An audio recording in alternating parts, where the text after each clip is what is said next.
Hi, I'm Jake Parker, Senior Director of Government Relations for the Security Industry Association. Along with my colleagues Colby Williams and George Sewell, we are your Government Relations Department.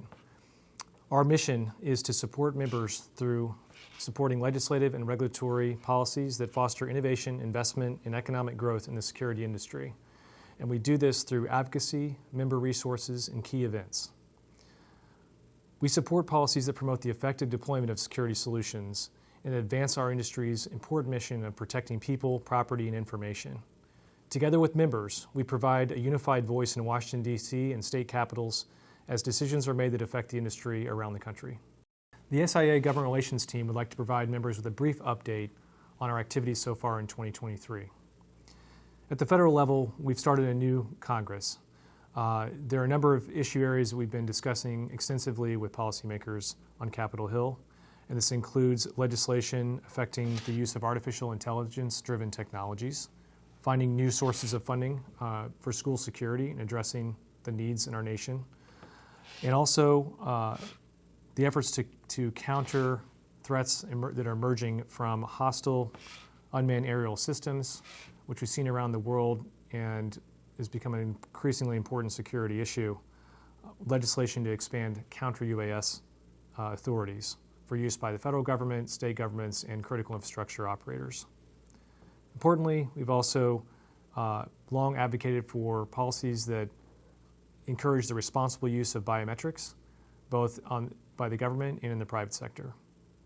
SIA has been a leader across the country in advocating for policies that encourage the responsible use of facial recognition technology, which is becoming increasingly important in the security industry and also in many others.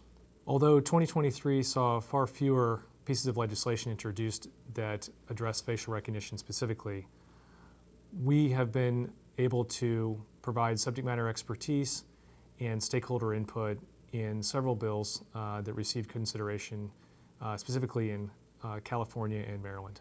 Sadly, with an ever-evolving and increasing threat landscape, it's more important now than ever for states to address school security through legislation.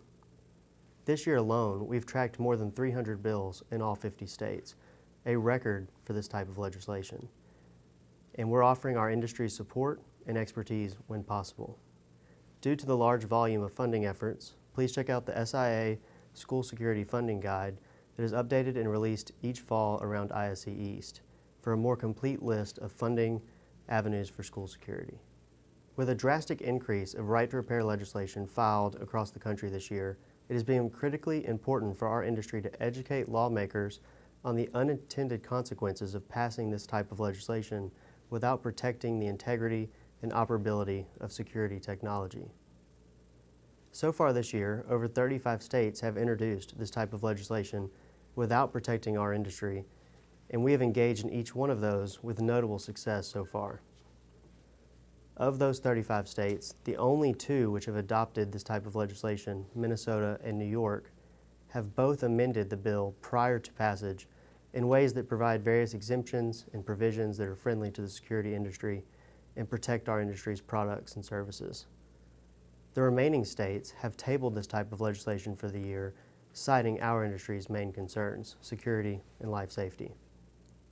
We've also been fortunate enough to obtain a very clear security and life safety exemption in California's right to repair bill, which looks to be on its way to passage next month as the third state to do so. Once again, this year, bills were filed in a number of states that resemble the Illinois Biometric Information Protection Act, also known as BIPA.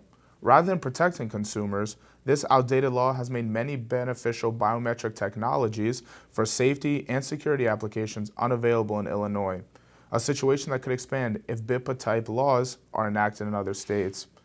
Continuing a trend, policymakers have rejected this legislation in a dozen states as SIA and other stakeholders representing providers and end users have worked together to detail the unintended consequences.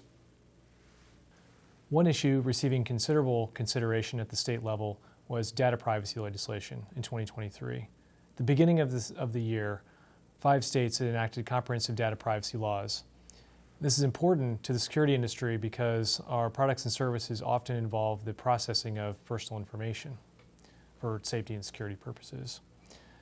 Throughout 2023, 8 states have now added to that list, so that there are now 13 states with comprehensive data privacy laws. The new states enacting laws in 2023 were Texas, Florida, Indiana, Iowa, Montana, Tennessee, Oregon, and Delaware. In each case, states approving comprehensive data privacy laws this year have included special provisions that allow security and life safety products and services to continue to be offered and process personal information as needed for those important functions.